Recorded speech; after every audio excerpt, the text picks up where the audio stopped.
Hello, friends. Welcome back. I hope you are finding some peace in your day, wherever you are. They say that the loudest sounds in marriage aren't the arguments. They aren't the slamming doors or the raised voices. The loudest sound is actually silence. It's the moment when someone should speak up for you, but they don't. It's the quiet realization that the person standing next to you isn't actually on your side. Today's story is about that kind of silence. It's about a man named Evan, a man who built a life on hard work and stability, and how he discovered that the foundation of his home was much weaker than he thought. It's a story about dignity, about drawing lines, and about the moment you realize that being alone is better than being disrespected. Let's begin. The kitchen was warm, smelling of garlic and roasted tomatoes, but the air inside felt cold. It was a Friday night. To anyone looking in through the window, it looked like a success. A nice house in Seattle, a granite island, good wine and laughter. But the laughter didn't feel good. It felt sharp. Britt was sitting on the high stool, leaning back like she owned the place. She had her muddy boots propped up right on the edge of the kitchen island. I remember looking at those boots. I had sealed that granite myself. I had worked overtime for 3 months to pay for this kitchen renovation. And there she was, grinding dirt into the stone. She took a sip of the wine I had bought and smirked. $30,000 a month, she said, shaking her head. God, I'd rather be broke than bored. She let the words hang there. The other women, Jenna and Tracy, laughed. It wasn't a nervous laugh. It was an agreeing laugh. Jenna chimed in next. She was swirling her glass, looking at the ceiling. Tracy, girl, tell me again why your man works that hard just to live like it's still 2005? I mean, look at this place. It's practical, sure, but where's the flavor? I was standing at the sink.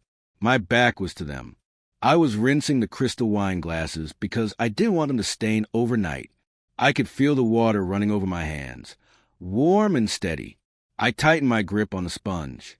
I was 33 years old. I had clean credit. I had a job that paid $30,000 a month. I wasn't saying that to brag.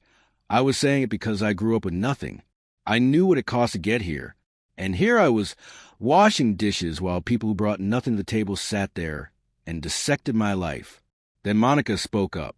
Monica was always the meanest, but she wrapped it in a fake sweetness that made it worse. Evan, sweetie, she called out, you're adorable. Really. But listen, if I had a man bringing in that kind of money, I wouldn't be slicing my own bell peppers at a dinner party. I'd have a private chef, or at least a second oven. They roared with laughter. It was loud. It echoed off the cabinets. I turned off the faucet. The water stopped. The room felt suddenly very small. I dried my hands on a towel, taking my time. I needed a second to breathe. You know that feeling, don't you? When the blood rushes to your ears, and you have to remind yourself to be calm. You have to remind yourself that you are the host, that this is your home. I turned around slowly, leaning against the counter. I forced a smile, though it didn't reach my eyes. Did I miss the part where this became a roast? I asked. My voice was even. Britt waved her hand dismissively, spilling a drop of red wine on the counter. Oh, relax, Evan. We're just being real. Don't be so sensitive. Real, I repeated. I nodded slowly. Okay, real is good. I like real. I walked around the island. I didn't look at my wife, Tracy. Not yet. I looked at her friends.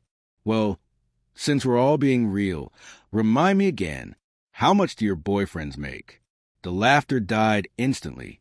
It was as if someone had sucked the air out of the room. I didn't raise my voice. I just kept walking closer, picking up the cutting board to move it. I continued, looking at Jenna. Didn't your guy Venmo you for half a Subway sandwich last month? I seem to remember you crying about that on our couch. Jenna's mouth opened, but nothing came out. And Monica, I said, turning to her. I think your last date left during dessert because he didn't want to pay for the creme brulee. I looked at Britt. And Britt, well, you're dating your career goals, right? That's what you call being unemployed? I said it lightly. I tried to match their tone. But the truth has a weight to it that jokes don't have. It landed hard. The room went completely silent. Forks hovered in midair.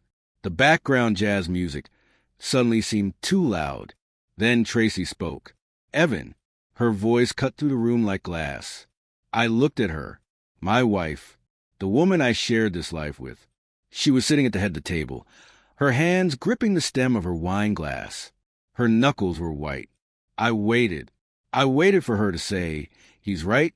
Guys, that's enough." I waited for her to say, "Show some respect in our home." But she didn't. She just stared at me with a tight jaw and humiliated eyes. Her look said everything. It didn't say, "I love you." It said, "You are embarrassing me." I stood there for a heartbeat, waiting for her to defend me, waiting for her to choose me. But she just looked away. I let out a quiet chuckle. It was a sad sound. "Good talk, ladies," I said. I turned and walked out of the kitchen, down the hallway. My face was burning. I felt sick, not because of what they said, but because of what she didn't say.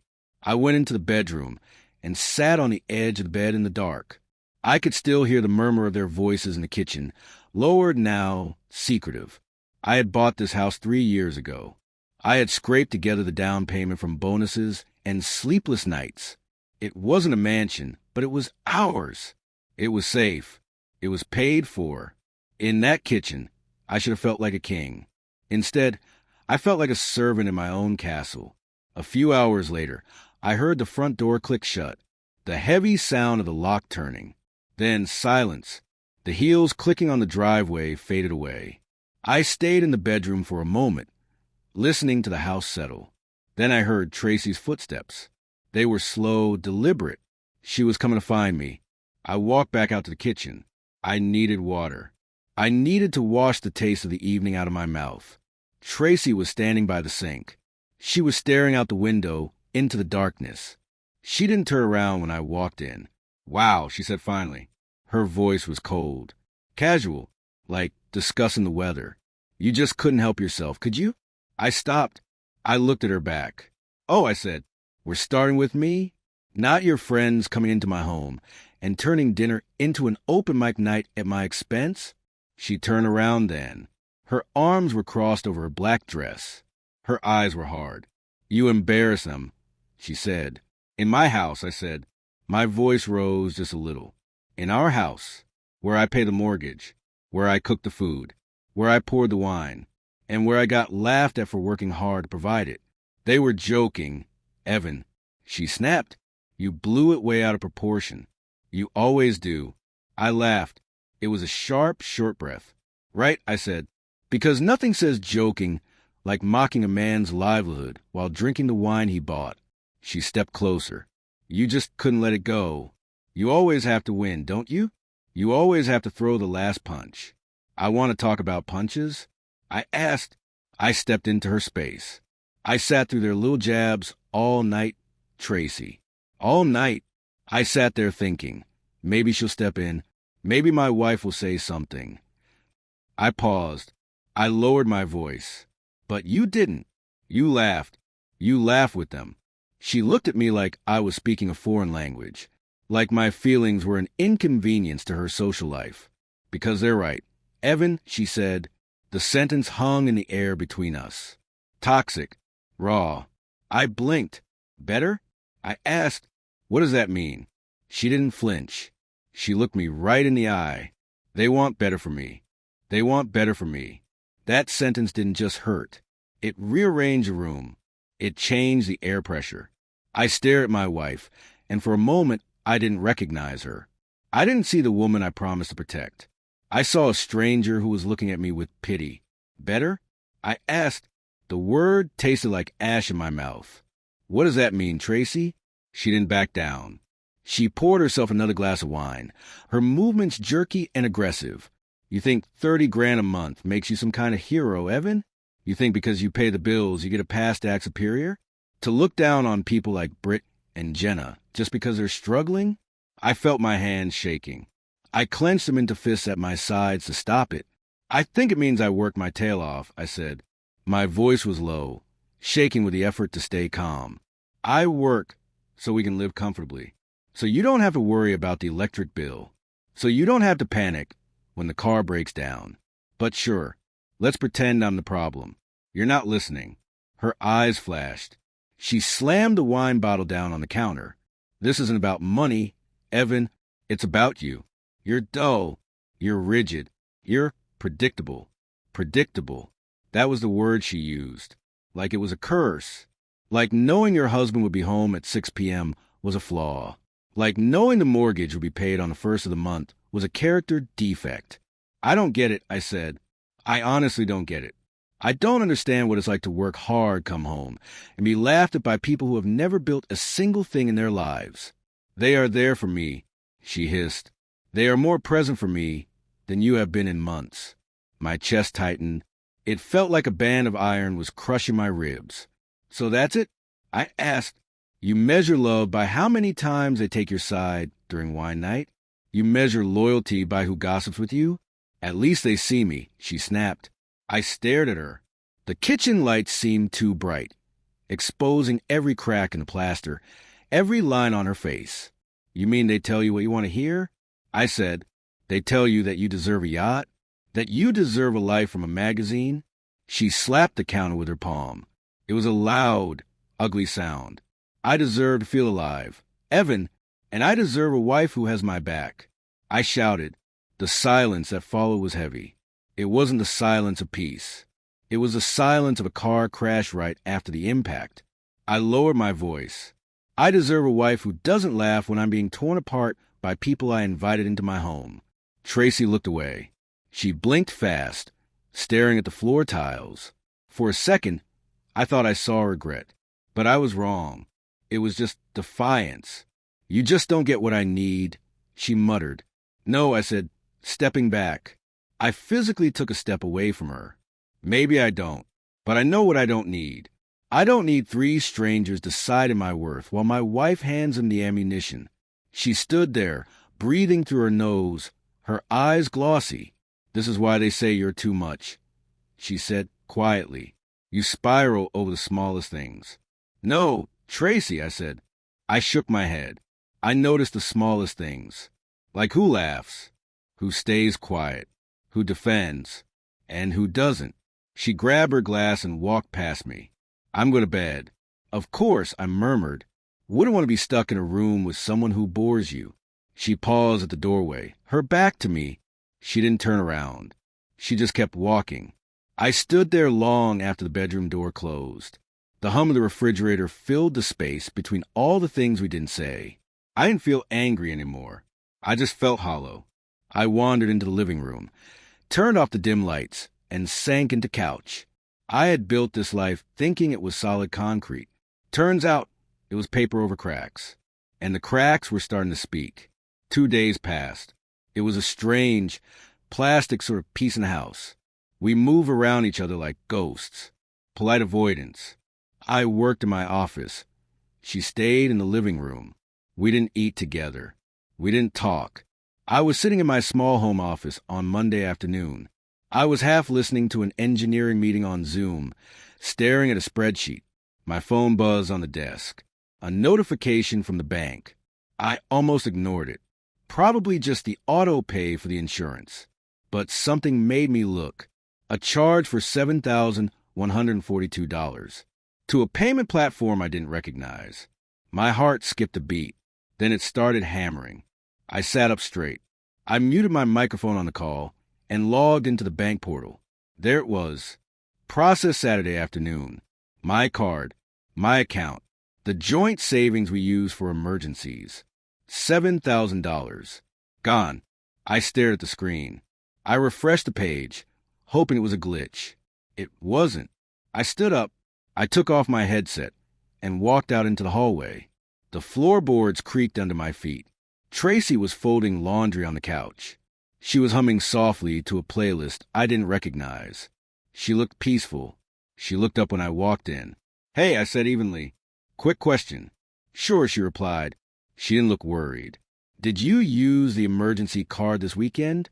That made her pause. Her hand stopped mid-fold on a towel. She glanced up, blinked once, then shrugged lightly. Yeah, I had to. Had to, I repeated. For what? The roof didn't cave in. The car didn't explode. She didn't flinch. Jenna and Monica are going through it. Britt too. They're behind on rent, and Jenna's mom is sick. They needed help. I told them I'd spot them. I stared at her. The room seemed to tilt. You gave them $7,000? Tracy raised an eyebrow. It's not like you'll miss it, Evan. You make plenty. My blood ran cold. Are you serious? I asked. She put the towel down and crossed her arms. You're always talking about how stable you are. 30 grand a month, right? So why are you acting like I robbed you? Because you did. I said. My voice cracked. You took money from me, from us, without asking, to bail out the same people who mocked me in my own kitchen? They are my friends, she snapped, and they were in trouble. What was I supposed to do? Let them get evicted? Yes. I exploded. Yes, Tracy. You were supposed to let them figure out their own mess. Or, at the very least, ask your husband before draining half a month's income. Tracy stood up now. Her eyes narrowed. Wow. Okay, so money matters more to you than people. No, I said, but boundaries matter. Trust matters. They needed help, she repeated, louder this time. And they are more family to me than half the people in my bloodline. And I'm what? I asked. I felt a cold calm settling over me. What am I, Tracy? Your ATM? Don't be dramatic, she scoffed. That was it. That was a phrase. That was the moment the last rope snapped. I walked over to the side table and grabbed my phone. Without another word, I opened my banking app. What are you doing? She asked, watching me. Changing the passwords. I said quietly. I didn't look up. I was typing fast. Locking the cards. Freezing your access to the joint account. Her jaw dropped. You're overreacting. No, I said. I hit save on the new password. I'm correcting. You're punishing me for caring, she hissed. No. I looked up at her. I'm protecting myself from being used. There's a difference. She stormed past me, grabbed her phone from the coffee table, and threw it onto the couch cushions. You've been waiting for an excuse to pull this crap, haven't you? She yelled. You've always wanted control. This just gave you a reason. You gave me a reason, I said. The second you decided your friend's rent was more important than our trust. She grabbed a throw pillow and hurled it at the wall. It hit with a soft thud, knocking a picture frame askew. You are so selfish, she screamed. And you are reckless, I shot back. And manipulative. And entitled. And if this is what being seen looks like to you, good luck finding someone else to fund your friends' lives. Because I am done. We stood there, breathing hard, staring at each other across the living room rug. I could feel the crack that started Friday split straight down the middle of the floor between us. The Grand Canyon had nothing on the distance between me and my wife right then. Fine, she said. Her voice turned to ice again. You want walls? Build them. She turned and walked down the hall. The bedroom door slammed so hard the windows rattled. I didn't follow her. I didn't try to fix it. I went back into my office, sat down, and stared at the login screen of our account. Access denied. I felt something new. It wasn't anger. It wasn't even betrayal anymore. It was clarity. I heard the sound long before I saw her. It was a Sunday morning, just past 8 o'clock. The sun hadn't fully pushed through the clouds yet, so the house was filled with that gray, flat light you get in the Pacific Northwest. It was a kind of morning that usually smells like coffee and feels like laziness. But not today. Today, the house held a heavy, suffocating stillness. The kind that comes right before a storm breaks. And then I heard it. Ziz-zip. The sound of a suitcase zipper. It is a distinct sound. It doesn't sound like a jacket zipper. It doesn't sound like a purse. It is a long, jagged sound. It sounds like a decision being sealed up. I was standing in the kitchen, leaning against the counter with a mug of black coffee that had gone cold in my hand.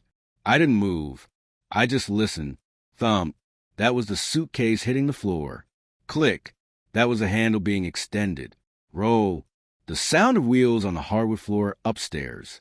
I walked to the bottom of the stairs and waited. A moment later, Tracy appeared. She wasn't crying. She wasn't a mess. She was dressed in yoga pants and a gray hoodie, her uniform for visiting her friends. But she had a suitcase upright beside her and a tote bag slung over one shoulder. She looked at me. Her chin was up. Her eyes were dry. She held herself with a stiff, brittle sort of pride. I didn't speak. I just leaned against the hallway doorframe, crossing my arms over my chest. I wanted to see if she would say it first. "Jenna is coming in 10 minutes," she said. Her voice was flat. No emotion, just a schedule update. I nodded once. I didn't ask her to stay. I didn't ask if we could talk about it. We had passed the point of talking days ago. "And that's where you're going?" I asked. "To Jenna's?" She shrugged, but it wasn't a casual shrug.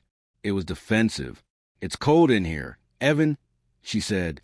She looked around the hallway like the walls were attacking her. Jenna said I shouldn't have to live somewhere toxic.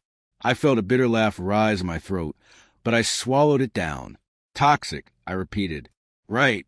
She tilted her head, watching me. I think she was waiting for me to beg. She was waiting for the scene in the movie where the husband blocks the door and says, "Baby, don't go, I can change." But life isn't a movie, and I was too tired to act.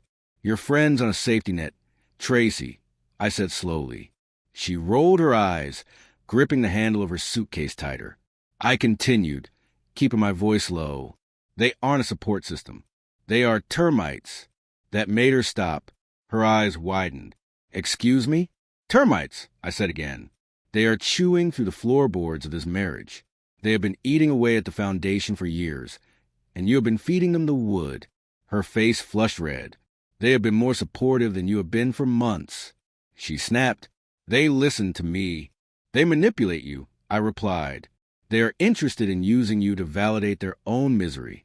Misery loves company, Tracy. And your friends are very, very lonely people. They are my family." She shouted. Her voice echoed in the empty stairwell. "No," I said. I stepped closer to the bottom step. "They are a mirror you stare into, so you don't have to look at your own reflection. It's easier to blame me for being boring than to admit you are reckless. It's easier to call me controlling than to admit you are bad with money." Tracy gripped the suitcase until her knuckles turned white. "You really think you're the victim here, don't you?" She sneered. "You think you're so perfect." I shook my head. "I don't think I'm perfect, Tracy. But I think I'm the only one who didn't lie, didn't steal, and didn't mock my spouse in his own kitchen." She opened her mouth to argue, but then she closed it. She looked at the floor. "Oh, you are so dramatic," she muttered. I felt the anger rise again, sharp and hot. I wanted to yell. I wanted to list every sacrifice I had made for this house, for her comfort. But I looked at her, standing there with her bag packed, and I realized it didn't matter.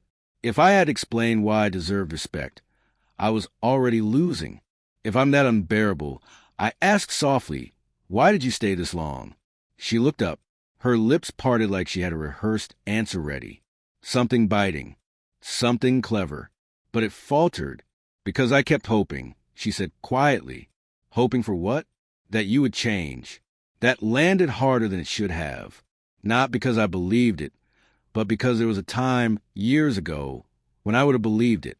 There was a time when I thought I was the problem. That if I just worked harder, if I just made more money, if I was just a little more fun, I would be enough for her. But I was 33 now, and I knew that enough is a moving target for people like Tracy. "You should go," I said. She blinked. "That's it?" I nodded. "That's it." For a moment, her eyes searched mine. I think she was looking for a crack in the wall. She was looking for the Evan who used to apologize just to keep the peace. He wasn't there anymore. Outside, a car horn honked twice. Short, impatient blasts. "Jenna."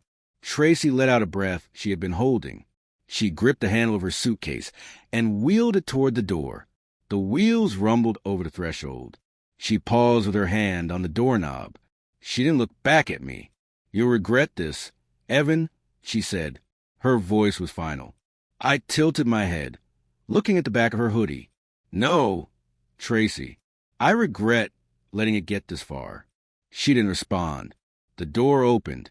A gust of cold, damp air rushed into the hallway. Then the door closed. Click. And just like that, the house was silent again. But it was different now. There's a difference between quiet and silence. Quiet is peaceful. Quiet is what you want after a long day of work when you sit in your chair and close your eyes. Quiet is chosen. Silence is what is left when everything familiar is gone. Silence is heavy. It presses against your ears. It amplifies the things you don't want to hear. I heard the car door slam outside. I heard the engine rev. Jenna's car always needed a new muffler, and then the sound of tires fading down the street. I didn't move. I stood in the hallway for a long time. The refrigerator hummed in the kitchen. A floorboard settled somewhere upstairs. I walked into the living room. The throw pillows were still on the floor where she had thrown them during the fight. A coffee mug sat on the end table. Hers. It had a lipstick stain on the rim. The faint scent of her perfume, something floral and sweet, still lingered in the air. For the first time in 5 years, I was alone in this house. I looked around at the walls I had painted, the furniture we had picked out together. It all looked the same, but it felt like a stage set after the actors had gone home. I sat down on the couch. I didn't turn on the TV. I didn't look at my phone. I sat there and wondered if I should feel sad. People tell you that when a marriage ends, you should be devastated. You should be weeping. But I didn't feel devastated. I felt wrecked. Yes, I felt bruised. But mostly, I felt relieved. And that was the saddest part of all, that the departure of the woman I loved didn't feel like a tragedy. It felt like the moment the dentist finally pulls a rotting tooth. It hurts, there's blood, but the throbbing ache that has been there for months is finally gone. I closed my eyes and listened to the silence. It was loud, but for the first time in a long time, it was mine. It was Thursday morning when I noticed the silence had a texture. I was sitting on the back porch, wrapped in my old flannel jacket. The air was damp. It was that specific kind of Pacific Northwest gray where the sky feels like it's pressing down on the treetops. I held a chipped coffee mug in both hands, using the heat to warm my palms. The fog was rolling over the wet pavement like slow smoke. The maple trees lining the street had started to drop their leaves. Little red and orange infessions scattered across the sidewalk. Everything felt quieter now, not the sharp, angry silence Tracy had left behind. This was a deeper, stiller silence. It was the kind of quiet that settles when the anger burns out, and all you are left with is the echo of your own questions. I hadn't spoken to her since she left on Sunday. Not a call, not a text. And honestly, I wasn't sure what I would say if she did call. The hardest part of separation isn't the emptiness of the house. It isn't the laundry that doesn't get done or the side of the bed that stays made. The hardest part is the doubt. It's the tape loop that plays in your head at 3 a.m. What did I go wrong? Was I too proud? Was I too blunt? Was she right? Am I boring? Am I rigid? When you are the one left behind, you become the historian of a relationship. You start replaying every scene, looking for the moment the plot went off the rails. I took a sip of lukewarm coffee and stared out across the wet yard. And then I remembered her. Kelsey, Tracy's quiet friend, the one who never said much, the one who sat on the armrest of the sofa while the others took up all the space. I replayed the dinner party in my head. I saw Britt smirking. I saw Jenna rolling her eyes. I saw Monica throwing insults like darts. But Kelsey had been looking at her wine glass. She hadn't laughed. Not once. When I made the comment about Britt's career, Kelsey didn't gasp. She just looked down. It hit me like a sudden wind. She was the outlier. She was the only person in that room who wasn't enjoying the cruelty. She was present, yes, but she was detached. I leaned back in the porch chair. Why hadn't I noticed that before? Probably because I was too busy defending myself against the loud ones. We always pay attention to the people shouting at us. We rarely pay attention to the ones who are silent. But now, that silence felt important. It felt necessary. If I was ever going to put this behind me, I needed to know what I had just lived through. I needed to know if I was a villain they painted me to be, or if I was being gaslit by a committee. I needed a witness. I got up slowly. My knees popped, a reminder that I wasn't 20 anymore. I walked back inside. The house was still. The same coat was on the hook. The same stack of unread magazines sat on the counter. Everything looked normal. But I wasn't the same man who stood in this spot a week ago. I grabbed my keys off the counter. I hesitated for just a beat. Was this desperate? Maybe. Was it necessary? Absolutely. I slipped on my shoes, locked the door behind me, and stepped into the cold. I didn't know what I would say when I saw her, but for the first time in days, I felt steady. I had a mission. The drive out to Tacoma was long. The roads changed as I got further from the city. The smooth asphalt of the suburbs turned into gray, uneven streets that hummed under my tires. I hadn't driven this far south in a long time. My GPS glitched twice before finally settling on a street that looked more like a gravel path than a neighborhood. This was where she lived? I knew Kelsey struggled. Tracy had mentioned it in passing, usually as a way to highlight how benevolent she was for buying Kelsey lunch. Poor Kelsey, she would say. She has nothing. I pulled up to the address. The house sat near the edge of town, nestled between two weedy vacant lots. It was a small, fading thing.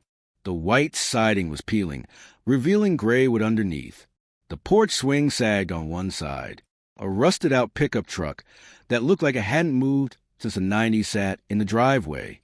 A mailbox with peeling sticker letters read, Rayner. That was her last name, Kelsey Rayner. I hadn't even remembered it until now. I parked across the street. My heart was knocking against my ribs harder than I expected. What was I doing here? Was I trying by closure? No, not by. I just wanted something real. I wanted something unfiltered. Tracy would never give me the truth now. She would only give me the version of the story where she was a victim. I needed the raw footage. I stepped up to the porch. The wood creaked under my boots. I knocked twice. No answer. I waited. The wind chimes made of old silverware clinked softly above my head. I knocked again. Lighter this time. After a few seconds, I heard footsteps. Light, hesitant steps. The deadbolt slid back with a heavy thunk. The door creaked open just a crack. Kelsey's eyes appeared first. They were brown, soft, and still unsure. Evan? I gave a small, awkward wave. Hey, Kelsey. Sorry to show up out of the blue. She opened the door a little wider. She was wearing an oversized sweater and thick wool socks. She looked me over, my tired flannel, my wind-messed hair. Whatever she was expecting on a Thursday morning. It definitely wasn't her best friend's estranged husband. I didn't think I'd see you again, she said. Her voice was quiet. I didn't either, I admitted. But I needed to ask you something, and I couldn't leave it hanging in my head anymore. She hesitated. She looked past me at my car, then back at my face. She must have seen that I wasn't there to yell. I wasn't there to fight. Come in, she said softly. She stepped aside. I walked in. The living room was small. It smelled faintly of lemon cleaner and old paper. The furniture was sparse, a frayed love seat, a mismatched armchair. But it was clean. The bookshelf against the wall was lined with paperback novels, all dog-eared and creased. There was warmth here, but also a deep, heavy sadness. It was a kind of home where people survive, but they don't dream. We sat down, me on the edge of the love seat, her curled up in the armchair like she was protecting herself. I'm not here to stir anything up, I said after a pause. I'm not here to trash Tracy or start drama with the group. Okay, she said. She was twisting a loose thread on her sweater. I reached into the inside pocket of my jacket and pulled out a plain white envelope. She looked at it like it was radioactive. What is that? $5,000, I said. I set it on the coffee table between us. Her eyes went wide. She started to shake her head. Evan, I can't. Listen, I interrupted gently. Please. I leaned forward, resting my elbows on my knees. I know how this group works. Kelsey, I know Tracy and the others. They help you. They buy you dinner. They help with bills sometimes. And because of that, you feel like you owe them your silence. You feel like you can't speak up because you can't afford to lose them. She went very still. I'm not offering this to buy your loyalty, I said. I'm offering it to buy your freedom. She stared at the envelope. I continued. I know you've been stuck between people for too long. I saw you that night. You didn't laugh. You didn't join in. You looked trapped. I took a breath. I just want the truth. Kelsey, Whatever it is. Good, bad, ugly. I can handle it. But I need to know what really happened. I need to know who I was married to. She didn't touch the envelope. She didn't even lean toward it. Evan, she whispered, you don't know what you're asking. I think I do. They'll hate me, she said. Her voice cracked. They already do, I said quietly. They just haven't told you yet. That made her flinch. It was a cruel thing to say, but it was a true thing. She sat up straighter, brushing her hair behind her ears. Her hands were trembling. You don't get it, she said. Those girls, they have been everything to me. After my mom died, I had no one, no family. Tracy pulled me in. She fed me. She helped me get out of debt. She gave me somewhere to belong. I nodded. I understood that. Loneliness is a powerful thing. It makes us accept crumbs and call it a feast. I'm not asking you to betray a friend, I said. I'm asking you to break a silence. There's a difference. Her fingers twisted the edge of the throw blanket in her lap. She looked at the floor, then at the window, then at the envelope. If I tell you what I know, Evan, you will never look at her the same way again. I looked her dead in the eye. I already don't. She looked down. She thought for a long time. The wind rattled the window pane. The clock on the wall ticked. Finally, she nodded, barely a movement. Not today, she said. She looked exhausted. I can't do it today. But soon. I let the silence settle between us. I didn't push. I didn't plead. I just left the envelope on the table. I stood up to leave. She rose too. Her eyes were watery but calm. Thank you for not yelling, she whispered. Most men would have. I paused at the door. I'm not most men, Kelsey. And I meant what I said. I walked out into the gray afternoon.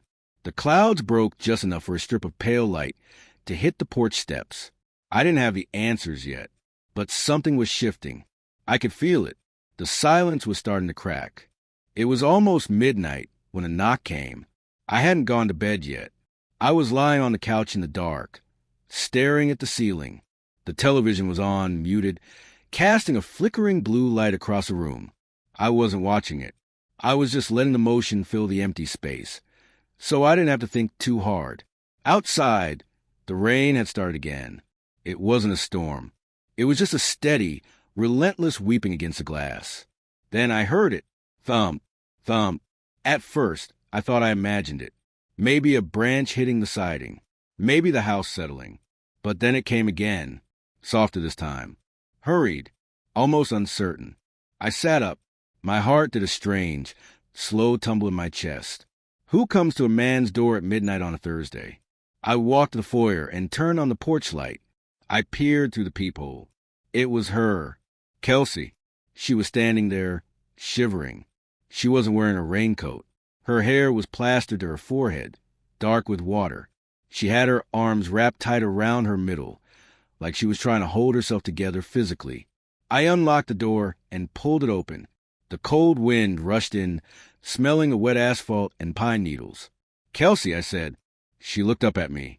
Her eyes were red, rimmed with exhaustion. She looked like she had been crying for hours, or maybe years. I couldn't keep it, she whispered. Her teeth chattered. Come in, I said. Immediately, I stepped aside, and she walked into the warmth of the hallway. She stood on the rug, dripping water onto the hardwood, looking small and terrified. She looked like a child who had run away from home and suddenly realized how big the world was. I didn't ask questions. Not yet.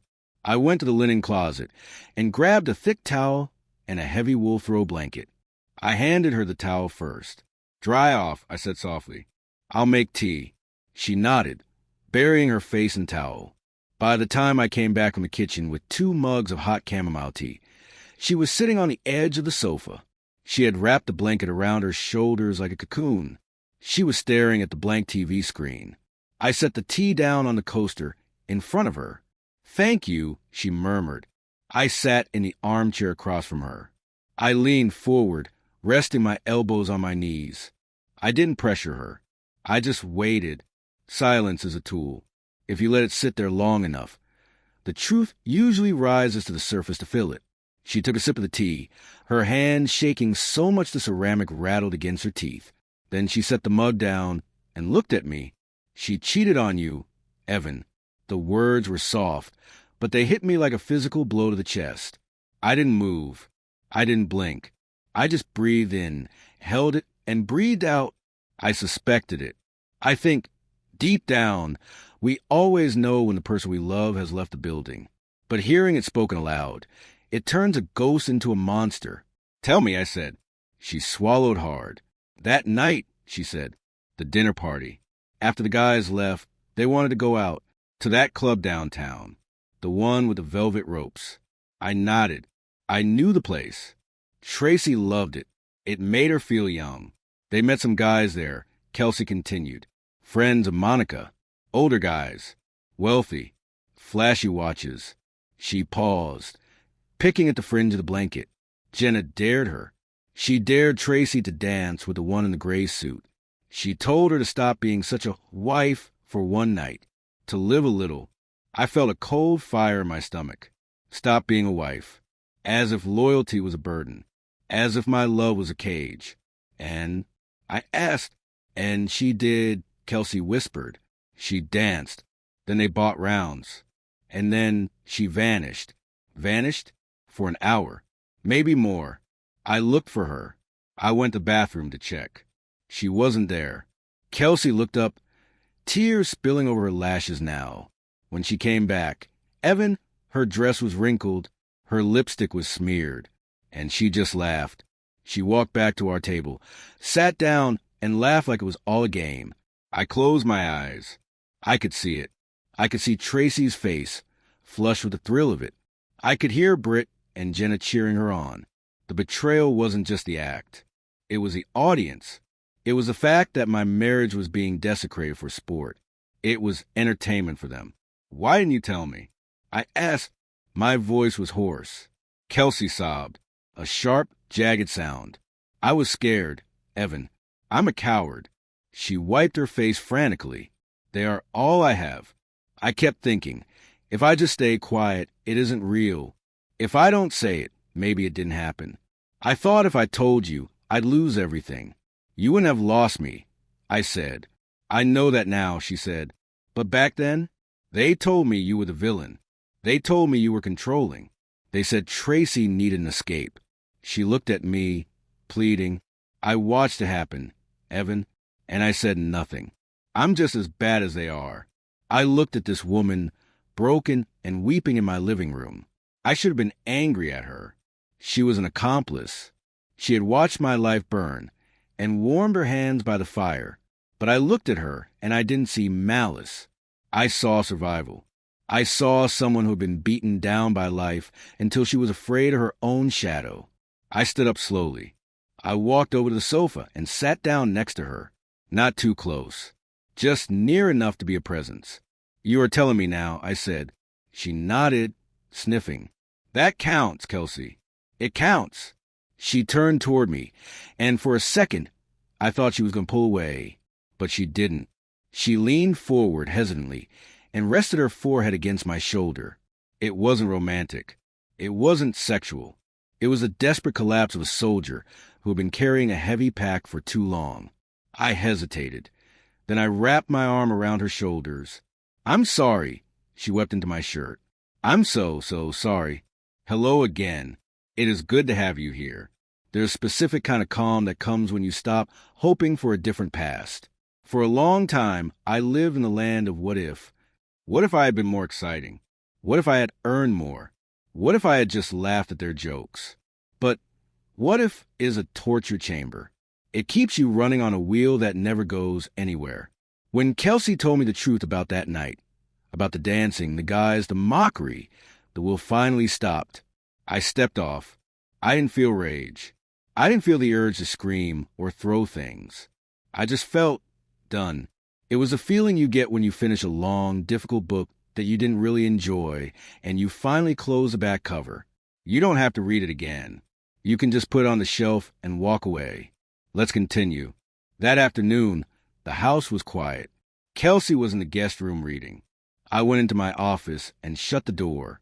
I sat at my desk and opened my laptop. The screen glowed blue in the dim room. I navigated to my contacts list. Tracy's name was still at the top, starred as a favorite. Tracy, wife. I hovered the mouse cursor over the star. I looked at it for a long moment. It represented 5 years of my life. 5 years of trying. 5 years of compromises. Click. I unstarted. Her name dropped down into the alphabetical list, lost among the plumbers and old work colleagues. It was a small digital motion, but it felt like cutting an anchor chain. Then I opened a new tab. I went to the portal for my attorney. I had consulted him months ago, just a generic inquiry when things first started getting rocky, but I had never pulled the trigger. The draft was still there, saved in the system. Petition for dissolution of marriage. It sounds so sterile, doesn't it? Dissolution, like sugar dissolving in hot tea. But it isn't sweet. It is the legal dismantling of a promise. I read through the document. I updated the financial section. I added the withdrawal of the $7,000. I wasn't doing it to be petty. I was doing it because it was a fact. And facts were the only things I had left. I didn't second guess it. I didn't call her to warn her. I didn't ask for a meeting to discuss it. I just moved the cursor to the submit button, and I clicked. Processing. Sent. I sat back in my chair and exhaled. I waited for the wave of regret. I waited to feel sick. But the only thing I felt was the tension leaving my shoulders. It was a clean break, a surgical cut. I walked out of the office and found Kelsey in the kitchen. She was washing the mug she had used for coffee. She looked up when I entered. "You look different," she said. She turned off the faucet and dried her hands. "Different bad?" I asked. "No," she said, studying my face. "Different lighter, like you put something heavy down." "I did," I said. "I filed." She paused, the dish towel frozen in her hands.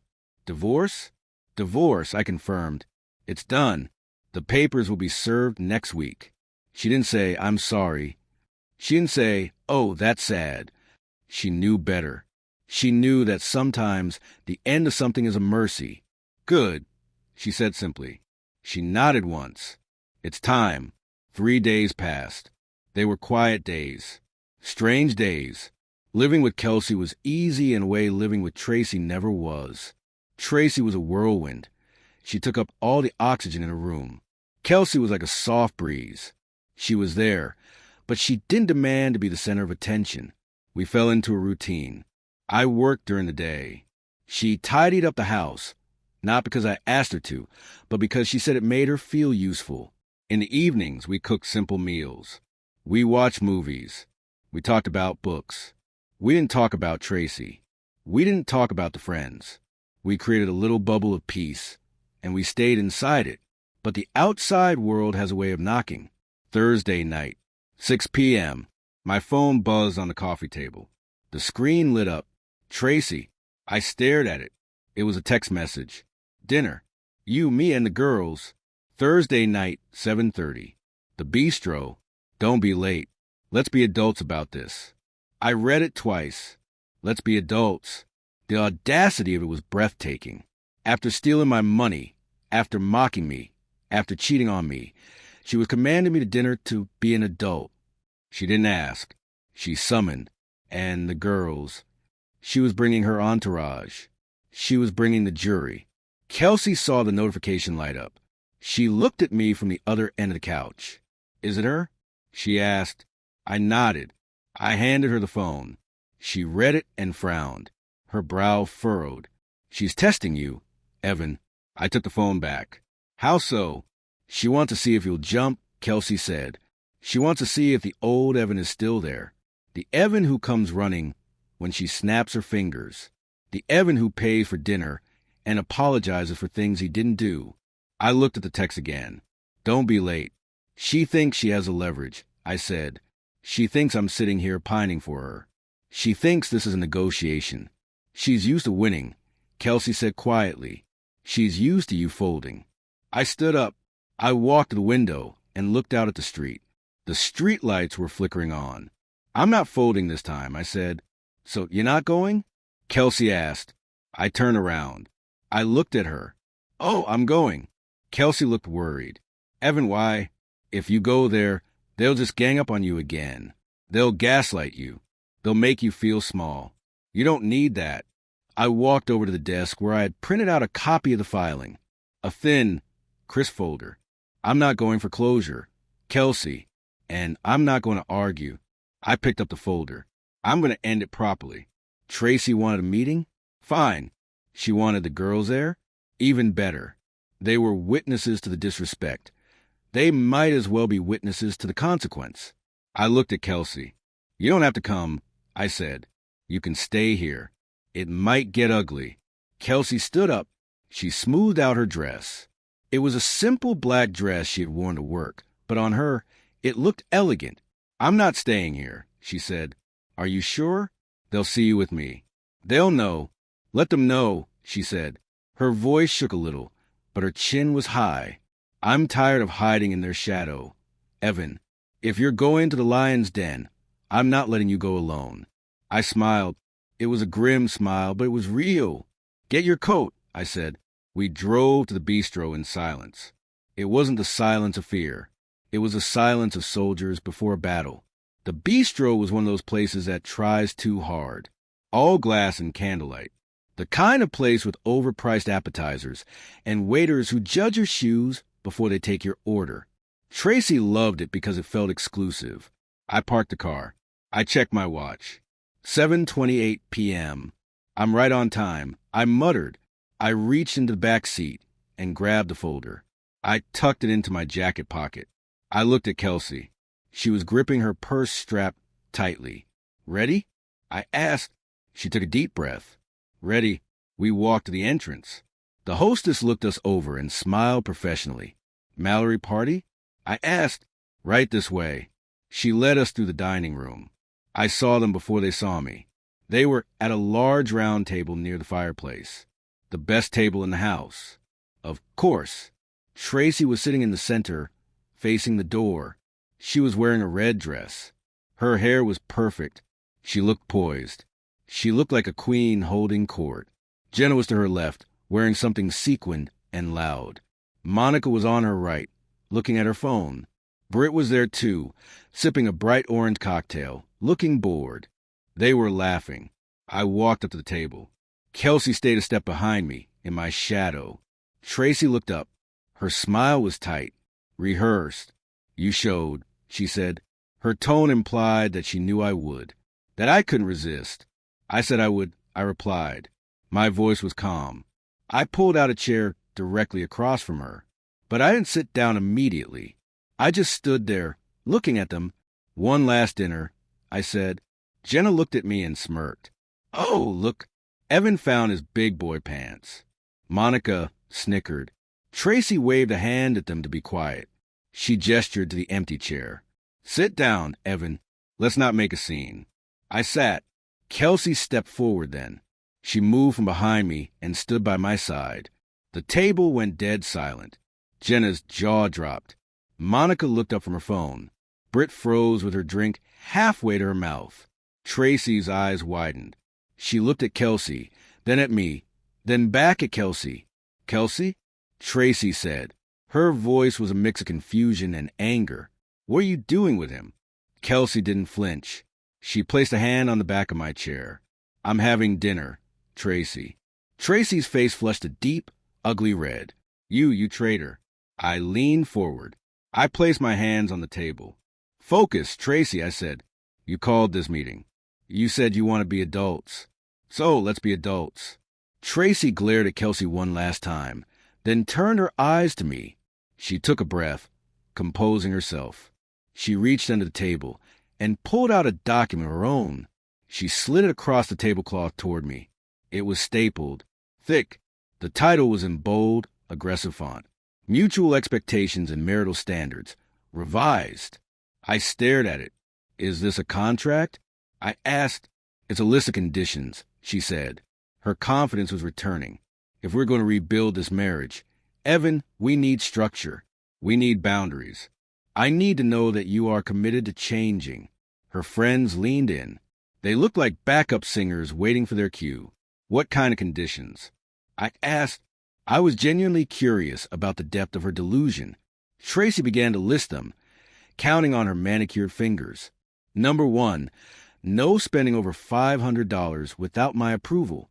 Number 2, weekly couples therapy with therapists of my choosing. Number 3, you need to take a step back from work. You work too much. You need to prioritize our quality time. Monica chuckled. Basically, get your act together, Evan. Jenna nodded aggressively. It's fair, Evan. She's being generous considering how you treated her last week. I listened. I let them finish. I let them lay out every ridiculous, controlling demand. I looked down at the stack of papers she had pushed toward me. It was a monument to her entitlement. Then, without a word, I reached into my jacket pocket. I pulled out my folder. It was thin, unstapled, simple. I slid it across the table. It glided over the white tablecloth and stopped right in front of Tracy's wine glass.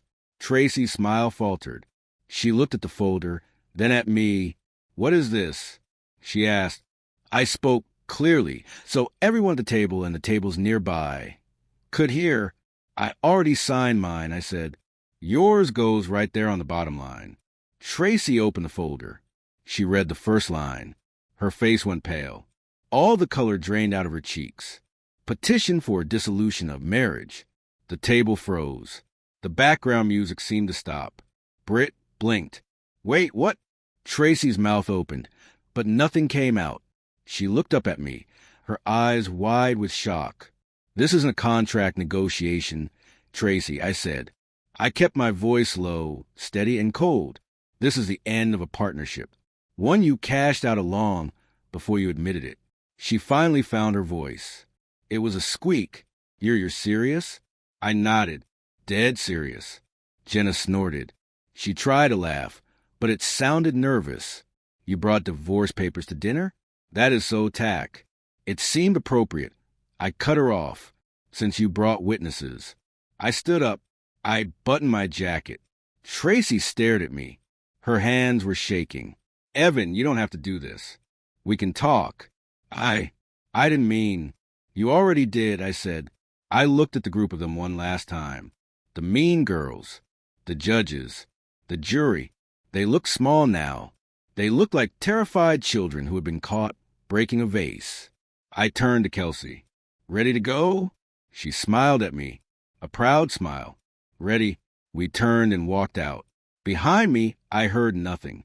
Not a laugh. Not a snarky comment. Just silence. The kind of silence you get when the curtain drops, and the audience suddenly realizes the villain wasn't who they thought he was.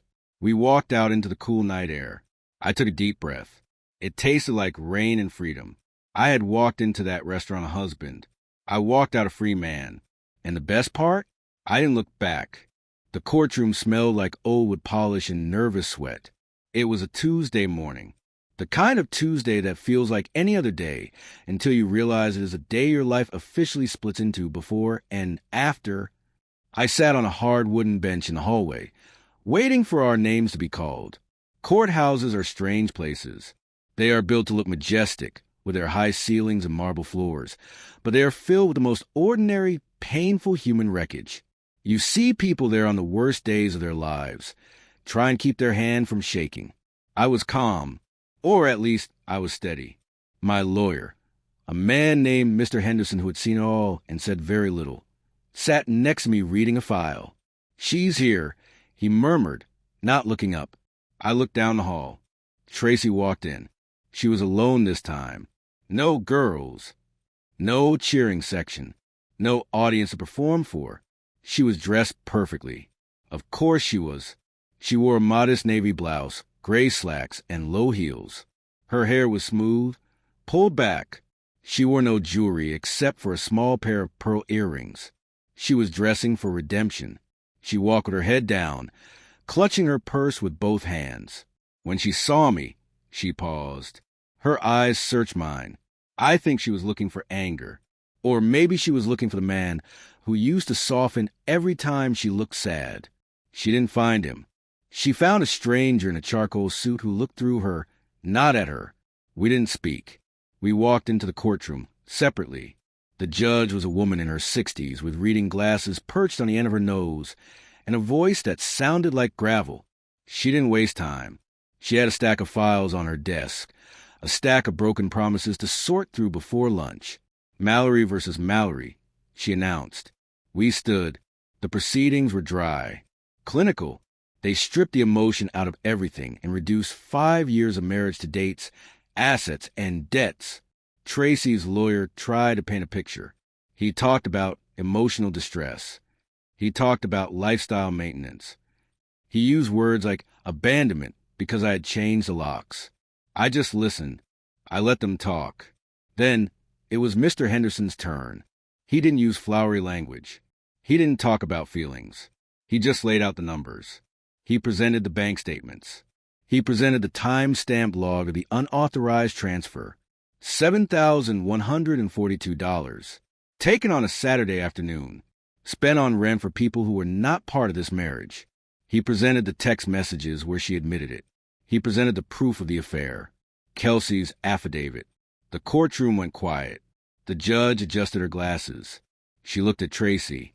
Mrs. Mallory. The judge said, "Is this true? Did you transfer these funds without your husband's consent?"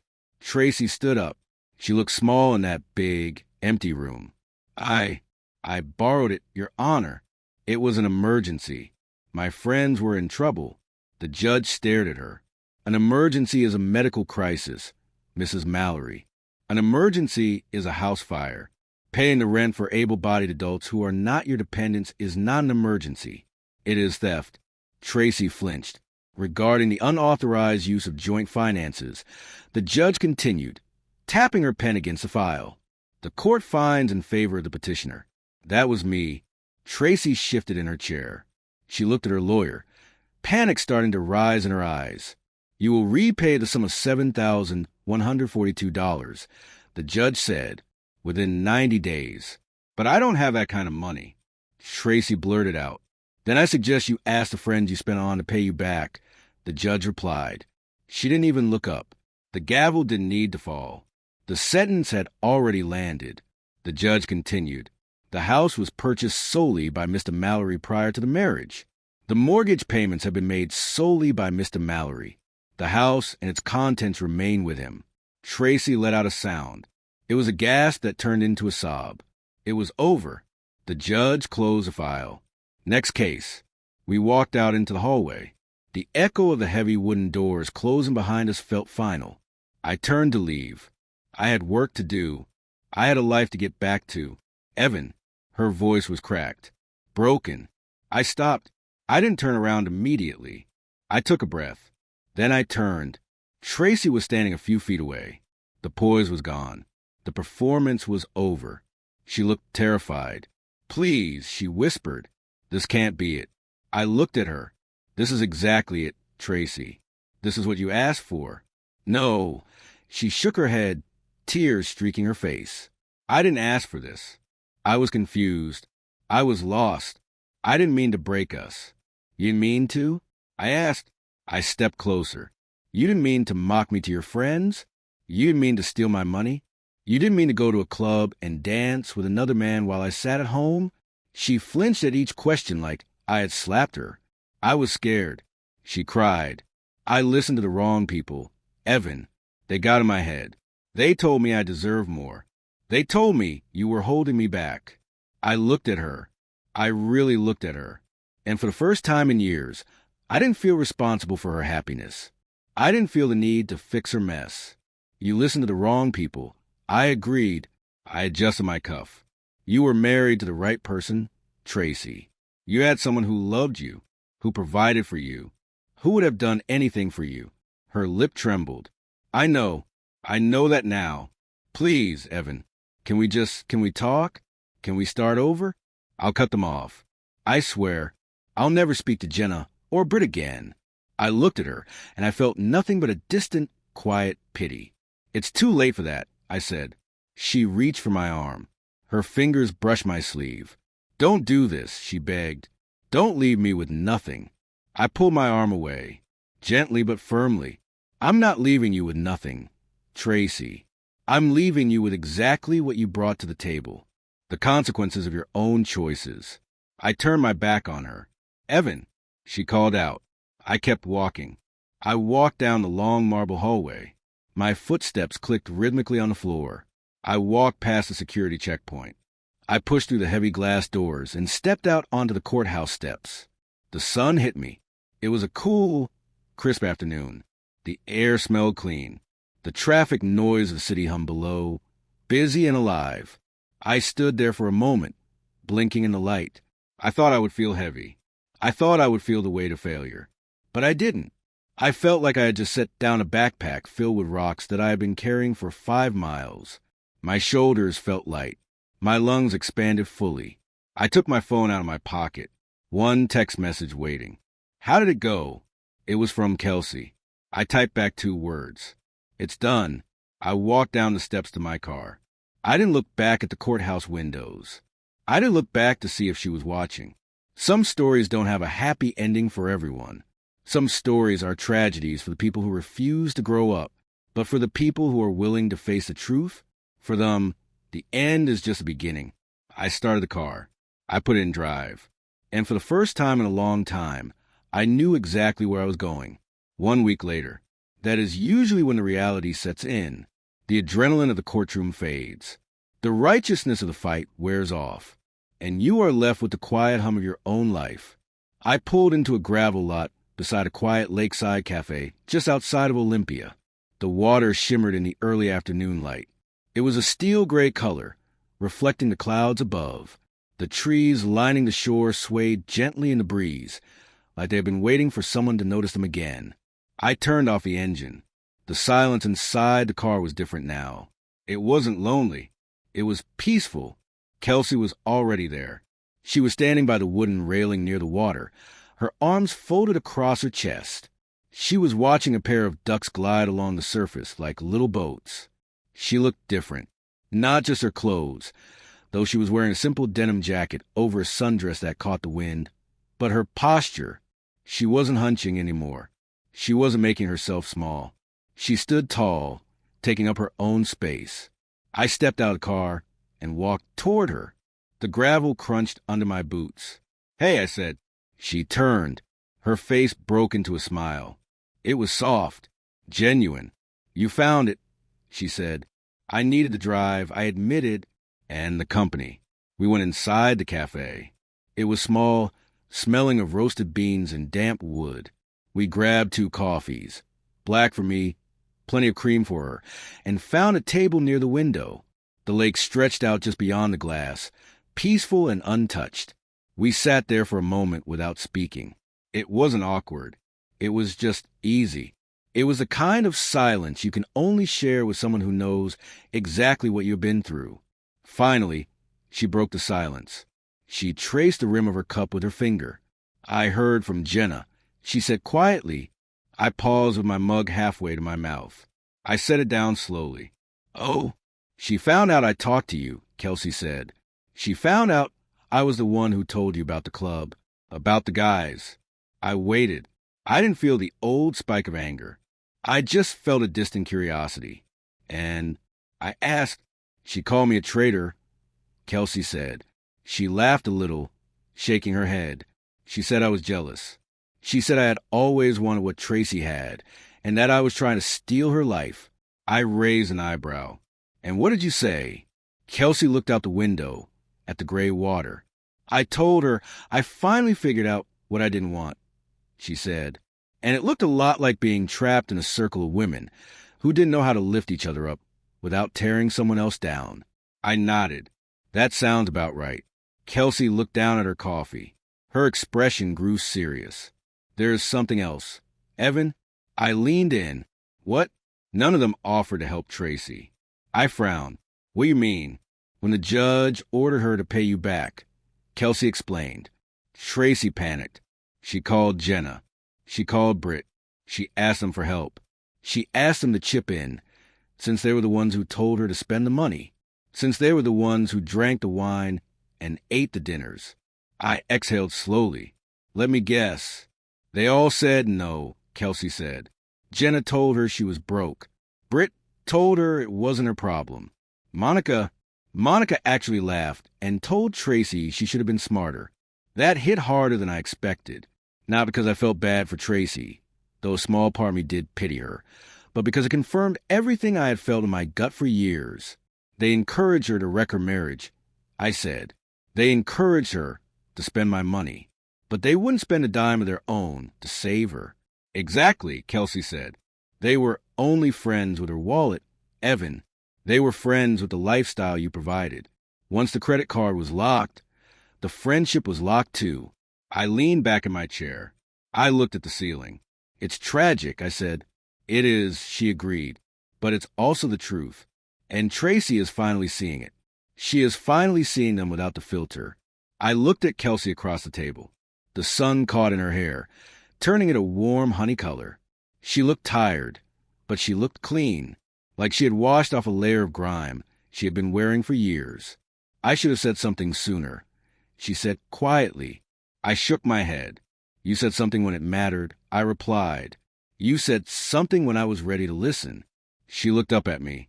Her eyes were soft. You could have shut me out, Evan. You could have treated me like I was part of the problem. You had every right to hate me. I thought I would, I admitted. I took a sip of coffee. It was hot, bitter, and grounding. But something told me you were the only one in that room who wasn't pretending. You were the only one who looked uncomfortable when they were being cruel. She smiled. A small, sad smile. You pulled me out of something dark, Evan, and not just Tracy's mess. Mine too. I didn't realize how much I was drowning until I was sitting in your kitchen eating pancakes. We didn't say anything after that for a while. We just sat there, watching the wind ripple across the lake. The world outside was chaotic. Tracy was scrambling to pay a debt she couldn't afford. Her friends were likely already looking for a new target, a new host to attach themselves to. But in here, in this quiet cafe by the water, it was calm. I reached across the table. I didn't think about it. I just did it. I placed my hand over hers. It wasn't a big romantic gesture. There were no fireworks. The earth didn't move. It was just one honest touch. Warm skin against warm skin. She didn't pull away. She turned her hand over and laced her fingers through mine. We weren't starting a fire. We were just warming our hands. We sat like that for a long time. Two survivors on a life raft, watching the storm clouds clear in the distance. You know, I said softly, I think I'm going to be okay. Kelsey squeezed my hand. I think we both are. And for the first time in 5 years, I believed it. The silence between us wasn't empty anymore. It was full. It was full of possibility. It was full of respect. And mostly it was full of peace. The kind of peace you can't buy. The kind you can't fake. The kind you have to fight for, walk through the fire for, and then, finally, sit down and enjoy with a cup of coffee and a person who sees you. Really sees you. Peace is expensive. I used to think peace was free. I thought it was just the natural state of things when you weren't fighting. But I was wrong. Peace is a luxury item. It costs you people. It costs you relationships. It costs you the version of yourself that you used to apologize just to keep the boat from rocking. But let me tell you something. It is worth every penny. 3 months had passed since the day at the lake. The seasons were changing again. The damp gray of the Pacific Northwest winter was finally giving way to the tentative green of spring. I was standing in my kitchen on a Saturday morning. The same kitchen where Britt had propped her boots on my counter. The same kitchen where I had been the punchline of a joke I didn't understand. But it looked different now. I had spent the last 2 weekends painting. The cold, sterile white walls that Tracy loved, because they looked like an art gallery, were gone. I painted them a warm sage green. It was a color that felt like the woods. It absorbed the light instead of reflecting it back at you like an interrogation lamp. I was on the ladder, touching up the trim near the ceiling, when the front door opened. I didn't flinch. I didn't feel that spike of anxiety I used to feel when I heard the latch click. Kelsey walked in. She was carrying 2 grocery bags and wearing a raincoat that was dripping onto the mat. "Hey," she called out. "I brought the good bread, the kind with the seeds that get stuck in your teeth." I smiled, wiping a speck of paint off my cheek. "My favorite," I said. She walked into the kitchen and set the bags on the island, gently. She didn't throw them. She didn't command the space.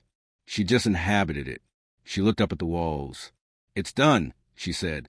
"Just about," I replied, climbing down the ladder. "What do you think?" She tilted her head. "It feels like a home, not a showroom." That was exactly what I wanted to hear. Kelsey had her own place now, a small studio apartment downtown. It wasn't much, but it was hers. She paid the rent with her own paycheck from a new job at a bookstore. She wasn't depending on anyone's charity. She wasn't shrinking into the background of someone else's life. We weren't living together. We weren't rushing. We were taking the scenic route. When you have been in a car crash, you don't jump into a Ferrari and speed down the highway. You take a walk. You hold hands. You check the weather. She started unpacking the groceries. Simple things. Fresh vegetables. A bottle of olive oil. That bread. "I heard about Tracy," she said casually. I stopped cleaning my paintbrush. "Oh." I hadn't asked. I made a point not to ask. But this is a small world, and silence doesn't stop rumors. "Jenna's sister came into the bookstore today," Kelsey said. "She didn't see me. She was on the phone, talking loud enough for the whole biography section to hear. And Tracy moved back in with her parents in Idaho," she said. I set the brush down. Idaho. Tracy hated Idaho. She spent 5 years telling me how much she hated the small town she grew up in. She used to say she was allergic to mediocrity. "And the money?" I asked. "She's paying it," Kelsey said. "Apparently, she sold her car, and the designer bags, and the jewelry." I nodded slowly. I felt a strange sensation in my chest. It wasn't triumph. I didn't feel the urge to high-five anyone. I didn't feel happy that she was suffering. I just felt balanced. The scales had evened out. She had wanted a life without consequences, and now she was living a life made entirely of them. And the friends? I asked. The choir? Kelsey let out a short, dry laugh. Gone. Jenna is dating some tech guy in Bellevue now. Monica moved to L.A. to find herself. Britt. Well, Britt is still Britt, just finding new people to make fun of. They dropped Tracy the second she stopped being fun. I leaned against a newly painted wall. "It's sad," I said. "And I meant it." "It is," Kelsey agreed. She stopped unpacking and looked at me. "But Evan," she chose him. "Every single day. She chose him over you." "I know." And that was the final nail in the coffin of my guilt. I realized I hadn't failed Tracy. I hadn't failed the marriage. I had simply stopped participating in my own destruction. That evening, we cooked dinner. It wasn't a party. There was no jazz music playing to impress anyone. There were no expensive wines that I couldn't pronounce. We made a simple stew. We cut the bread. We sat at the kitchen island, the same island where I had been humiliated, and we ate. The room was warm. The sage green walls made the space feel cozy, like a blanket. Kelsey wiped a crumb from her lip and looked at me. "You know," she said, "I used to think love was about the big moments, the fireworks, the drama, the 'I can't live without you' speeches." I took a sip of water. "And now," she said, looking around the quiet kitchen, "I think love is just safety. It's being able to eat soup without worrying that someone is judging how you hold the spoon." I smiled. "That's a low bar, Kelsey." "No," she said seriously. Her eyes locked onto mine. "It's the highest bar there is. Most people never clear it." She was right. We finished dinner and moved to the living room. We didn't turn on the TV. We just sat on the couch, her feet tucked under her, my arm resting on the back of the cushion behind her. I looked at this woman. She wasn't the loudest person in the room. She wasn't the most glamorous. If you pass her on the street, you might not turn your head. But she was solid. She was real. She had seen the ugly truth and hadn't run away. I reached out and took her hand. Her skin was rougher than Tracy's had been. She worked with her hands now. It felt good. It felt like a hand that could build something, not just hold a wine glass. "Evan?" she whispered. "Yeah. Are we okay?" I squeezed her hand. "We're better than okay, Kelsey. We're free." And as I sat there, listening to the wind pick up outside, knowing that my bills were paid, my conscience was clean, and the person sitting next to me actually liked me, I realized something profound. I wasn't boring. I wasn't rigid. I was just a man who wanted a peaceful life. And for the first time in 5 years, I wasn't apologizing for it. The storm was over. The wreckage was cleared. And now we just had to decide what to build on the empty lot. I looked at Kelsey, and I saw the future. It wasn't a flash in the pan. It wasn't a roller coaster. It was a slow, steady burn, the kind that keeps you warm all night long. I closed my eyes and took a deep breath. For the older folks listening, you know what I'm talking about.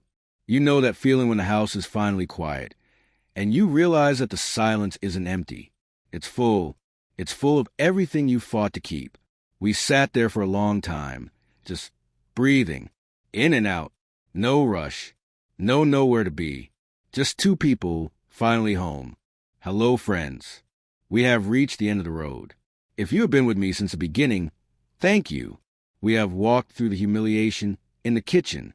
We have walked through the betrayal of the bank account. We have sat in the rain with Kelsey and stood in the courtroom with Tracy. And now we are here. They say that the best revenge is a life well lived. I don't like the word revenge. It implies that I am doing it for them, that I am living my life just to prove a point to the people who hurt me. I'm not. I'm living my life for me, and that is a much more powerful thing. Let me take you to 1 year later. It was a Tuesday evening in late August, the kind of evening where the summer heat finally breaks, and the air turns gold and hazy. I was in the backyard, the same backyard that used to be manicured within an inch of its life because Tracy was terrified of a dandelion. Now it was a little wilder. I had planted a vegetable garden in the corner. Tomato plants were climbing up the stakes, heavy with red fruit. There was a patch of mint that was trying to take over the lawn, and I let it. I was standing at the grill. I wasn't cooking lobster or filet mignon. I was grilling burgers. Simple, honest beef burgers. The back door opened, and Kelsey walked out. She was carrying a bowl of potato salad. She was barefoot, walking through the grass without worrying about stains. She set the bowl on the picnic table. "The neighbors are here," she said. I looked up. Bob and Linda, the couple from next door. 4 or 5 years. I had barely spoken to them. Tracy thought they were too suburban. She thought Bob's flannel shirts were tacky and Linda's laugh was too loud. But tonight, they were walking through my gate, carrying a 6-pack of beer and a blueberry pie. "Evan," Bob shouted, waving a hand. "I hope you're hungry." Linda made enough pie to feed the entire zip code. I smiled. It was an easy smile, one that didn't require effort. "Come on in, Bob," I called back. "The burgers are almost done." We sat around the picnic table. The sun dipped below the fence line, casting long shadows across the grass. We ate. We drank cheap beer. And we talked. We didn't talk about career goals. We didn't talk about who was wearing what designer label. We didn't roast anyone. We talked about the weather. We talked about Bob's struggle to fix his lawnmower. We talked about a book Kelsey had read. And we laughed. Linda told a joke that was admittedly terrible, a dad joke about a chicken crossing the road. And we laughed until our sides hurt. I looked around the table. I looked at Bob wiping ketchup off his chin. I looked at Kelsey, her head thrown back, her eyes crinkled with joy. And I remembered the dinner party. I remembered Britt smirking. I remembered Jenna rolling her eyes. I remembered the cold, sharp feeling of being judged in my own home. That life felt like a costume I used to wear. It was itchy and tight, and it never really fit. This life fit like a pair of old jeans. Later that night, after the neighbors had gone home and the fireflies were starting to blink in the darkness, Kelsey and I sat on the back porch swing. The gentle creak of the wood was the only sound. I reached into my pocket and pulled out a small piece of paper. It had arrived in the mail that morning. "What's that?" Kelsey asked, leaning her head on my shoulder. I unfolded it. It was a check. $114.28. "The final payment," I said quietly. Tracy had paid it all back. It took her a year. It took selling her car, her clothes, and moving back into her childhood bedroom in Idaho. But she had paid every dime. Kelsey looked at the check. "Does it make you happy?" she asked. I thought about it. I looked at the signature on the bottom line. It was shaky. No, I said, it doesn't make me happy. It just makes me finished. I stood up and walked to the edge of the porch. I didn't tear the check up. I wasn't going to be dramatic about it. I was going to deposit it. It was my money, after all. But the emotional debt? That was gone. I sat back down next to Kelsey. I put my arm around her. You know, I said, staring out at the garden, when we are young, everyone thinks they have so much time. We think we have time to waste on people who don't respect us. We think we have time to play games. We think love is supposed to be hard work, like a battle you have to fight every day. Kelsey nodded against my shoulder. But then you get older, I continued. You get to be 40, 50, 60, and you realize that time is the only currency that matters. And you can't afford to spend it on people who make you feel small.